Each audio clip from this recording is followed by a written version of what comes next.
And we all here because we have an interest. This handing over ceremony is indicative of the partnership that has developed between the Rotary Club of Antigua and Barbuda and the Rotary Club worldwide, and in more particularly, the Rotary Bellevue Breakfast Club.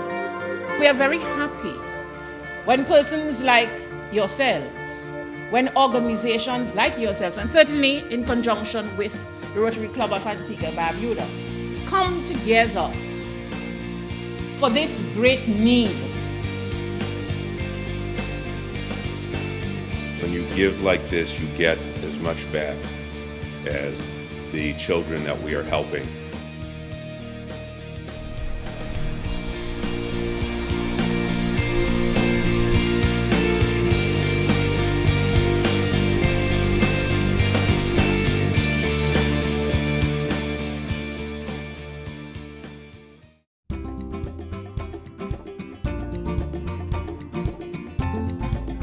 Newport High School and Bellevue Breakfast Rotary Club have had a history of doing Computers for the World projects for many years. Steve came down on vacation, himself and another Rotarian, and they came to our club and visited us. And after sitting through the meeting and hearing what they were doing, I had an opportunity to have a brief conversation in the parking lot, of all things, with Cordell. I spoke with Steve, and Steve said, we would like to do a project with you guys down here. He mentioned that there had been another nonprofit that had come down and started bringing computer wires down and looking at putting computers in primary schools here in Antigua, but that had never come to fruition. He told me about the Computer for the World project. And I told him about the Computers for the World District program that we have. Well, why not? It would be good for us to have the same project here in Antigua.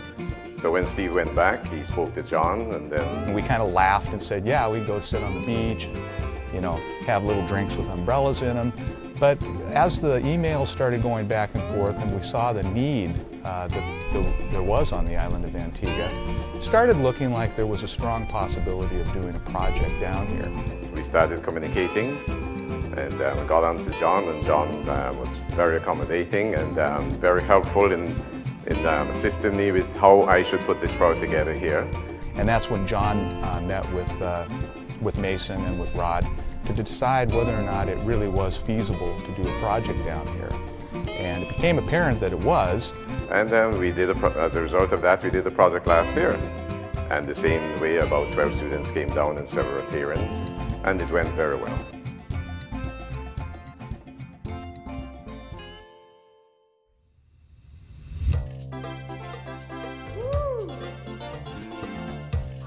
I guess at the beginning I didn't think beyond the first year. I wanted to get one done. There's a lot that goes into this. Computers have to be procured from different donors. They are complicated projects. They're very complicated projects. Jeff puts in an awful lot of time with the students on his own. I put in an awful lot of time in 6 months prior to this. The Rotary Foundation's matching grant program is great. In our case, we've received donations from the Newport High School students, the Ballantyne Family Fund, and most generously from the Mill Reef Club Family Fund. Our local district matches that 100%. All of that money goes to the Rotary Foundation, which matches it anywhere from 50 to 100%, allowing $1 of our contributions to turn into $2.50 to $3 for projects like this. We do land parties to raise money for the trip. There's lots of different things that are involved besides just the trip itself. Myself and Cordell, we are very instrumental in getting everything off the ground, getting all the matching grants sorted and accommodation for the students, and just basically working out all the logistics for the first initial Computer for the World project. The Newport High School students are, to the extent they need to be, refurbishing the computers, taking all the data off the computers, putting new operating systems on them, procuring monitors and all of the material that we need to network these computers. Once all of that is complete, all of those computers have to be palletized, and we shrink wrap them, and then they go onto a large shipping container that gets transported across the United States by rail and then transloaded onto an ocean container or an ocean ship that takes it down to Antigua. All the coordination done with respect to yourself, the communication. The equipment came here. They were already allocated to schools, and our challenge was to get the Ministry of Education and the schools to buy in. But the response from these schools has been very positive. Up to now, we are still being thanked by the principals of these schools for what we have allowed them to be able to have a computer lab in this school. So you have to have that willingness to put in money and to have people to put in the effort and the agreement on the need and how to solve the need.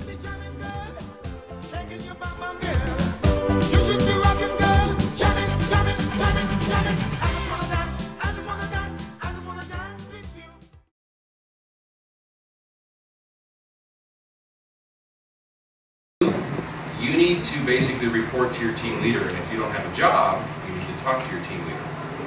Don't go talking to other teams and figure out, but I want you guys to work through your leaders. We're basically building these labs up from the ground, so none of the decisions are made by the adult in our group. Our team leader gets in the room and the adult says, well, what are we going to do? As a team, we draw a diagram and kind of get the lay of the land for the lab, because everyone is going to be unique. And we determine their unique problems and try to solve them one at a time versus tackling everything at once. Yeah, since they're going to be moving the computers back, I say we have about a 4-foot service loop. 4 feet? Yeah, well, because these aren't the same, and they're going to be moving them back all over the place. No, and that totally makes sense. I just don't want 4 feet or 4 feet, just give them enough leeway.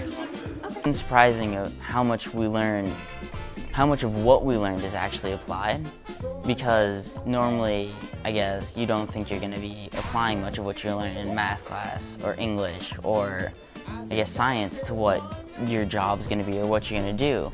And being able to be given the chance in high school to go and apply what you've been learning in class, it makes you feel like this is something that you could actually do. This is something that actually is important, and nothing that you learn in class seems wasted. To be able to teach these skills and then have 12 kids go down and apply them in a practical way like this, those kids do some amazing things. For 4 high school kids to be able to build a computer lab from scratch in 4 to 6 hours, that's amazing. We can't just automatically go to A. No, if we do this. Wait, is it A that we generally use? We usually use B. It's orange stripe, orange is B. I don't recognize. Okay. Okay, if that's the way they're doing it, then maybe we'll have to check what they're doing and just put everything on the same standard so that there won't be that issue. Why don't you guys go take a look at one of them and figure out which one it is? Okay. We should check multiple in case we're using 568B for some, A for others. If you are moving in the 21st century, that the trends in education will suggest that you will move along with the technology. And the students of the school for some time would have been handicapped without the use of this technology. Seeing the look on the kids' faces when they see computers and getting to be connected to the internet for the first time, they're just so excited, and it's really great to see them actually get to use something that we take for granted every day. It's just a rather elating feeling knowing that you were really helping this community out.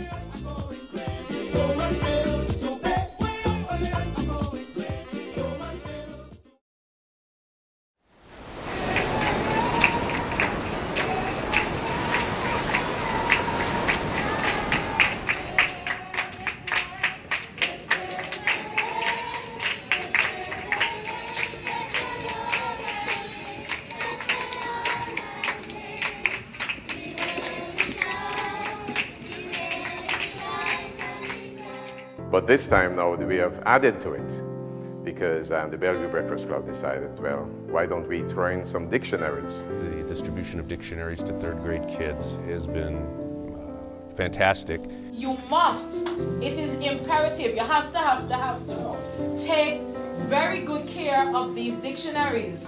Not only because they are useful, but you have to take good care of these dictionaries because these fine people here chose you to give a gift. We're here representing the Rotary Club of Antigua and the Rotary Club of Bellevue Breakfast in Washington in the United States. One of the things that the Bellevue Breakfast Rotary Club has done, and many other Rotary Clubs across the world have started doing, is giving dictionaries to third grade students. They've figured out that that's a very important time for a child to have a dictionary of their own. With the whole advent of the computers and the iBox and the technology, you know, it's interesting to see that children are still elated about reading and books. A dictionary is something that all children should have. Something that would be theirs, something that they would have and that they would cherish and that they would use as they moved from the stage in life where you learn to read to the stage in life where you read to learn. We want to thank you for giving us the dictionaries and thank you for coming.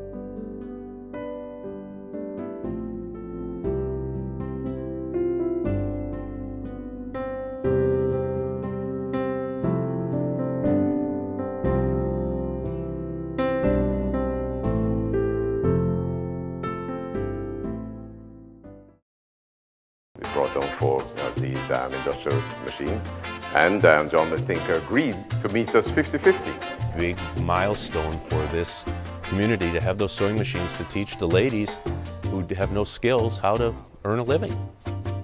They were pretty proud of what they had there. So this is an opportunity for them to learn the skill of sewing, and they have an instructor, and so they having learned the skill now, they'll be able to become very self-sufficient.